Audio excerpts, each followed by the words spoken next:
this whole idea of being relational, I have discovered, is really our purpose for being on earth. There is no other purpose. We do a lot of things, whether we're Christians, whether we're not Christians, whether we even claim to be atheist or agnostic, wherever we are on the socio-religio political spectrum, we chase after a lot of stuff. And sometimes, whether we are spiritual or not, we kind of follow after the same stuff. We try to find our security and our money, or our retirement, or our prestige, or our titles. But in actuality, it's not what we know, and it's not even who we know, but it's how well we know the people we know, and how well we love and are loved by those people. In the final analysis, the only thing that matters is, are we being relational? And I basically am staking my life on this truth, that in the end, both in the here and now and the hereafter, the only thing that matters is whether we are being relational. In fact, the core of Christianity is love God and love neighbor. It really doesn't get any more complicated than that, though we do a pretty good job of complicating things. In fact, I'll just read to you a verse from 1 Peter. These are some of the last words that Peter wrote. Of course, he wrote 2 Peter as well. But listen to this, especially considering this worldwide pandemic that we're in currently, and some of the end of the world fears that some people are having. This isn't the end of the world yet. That day will come eventually. But this is what Peter says. Our priorities should be, if we do in fact start to approach the end of the world. And according to the Bible, the end of the world, or the last days, began when Jesus came the first time.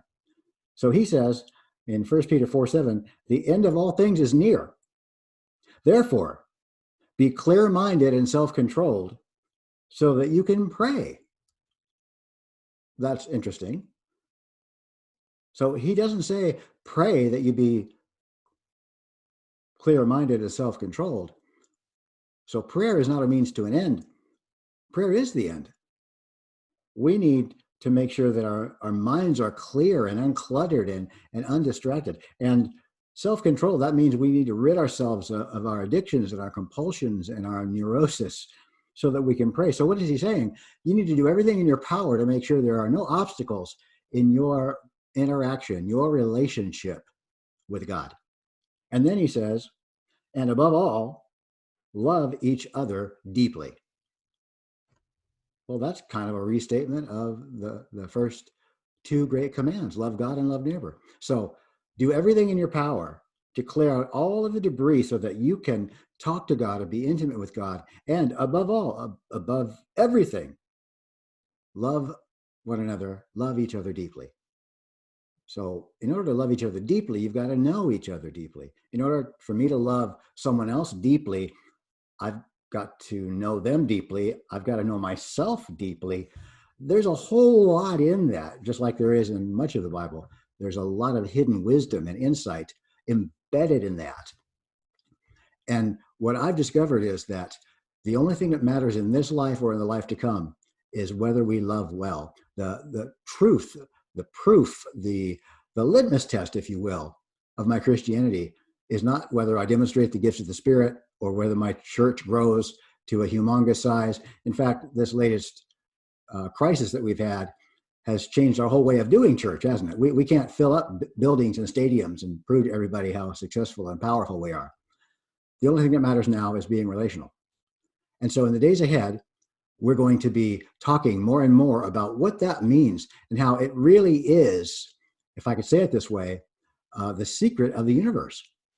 Being relational with God, with ourselves as we really are, our true selves, and with others is the only thing that matters. It's the only thing that matters in this life or in the life to come. It's the only thing the Bible is concerned about.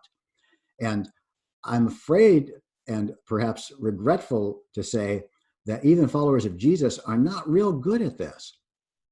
But we can learn. In fact, that's why we were given the Holy Spirit. And people in the culture at large, they're not real good at this either. A lot of us are good at pursuing sport, sex, or accumulating possessions, or accumulating titles, or going from one thrill to the next. But that's not the same as being relational. Deep down, being known and knowing others at a level that satisfies to the core of our being, which is what God actually made us for. And I want to talk about that and help explain that as best I'm understanding it. And we look forward to sharing that with you on our YouTube channel. So be sure to click on to the link and please subscribe, because the more subscribers we get, the more we can expand and share this message with more and more people who are interested in learning how to be relational from God's viewpoint, not just like a quasi-religious standpoint or a secular standpoint, or, just trying to do more of the way we've done it in the past, which hasn't worked. Jesus is the expert on being relational, and we have yet to learn all of the great wisdom that he has for us. So come with me, join me on this journey. I look forward to walking together with you.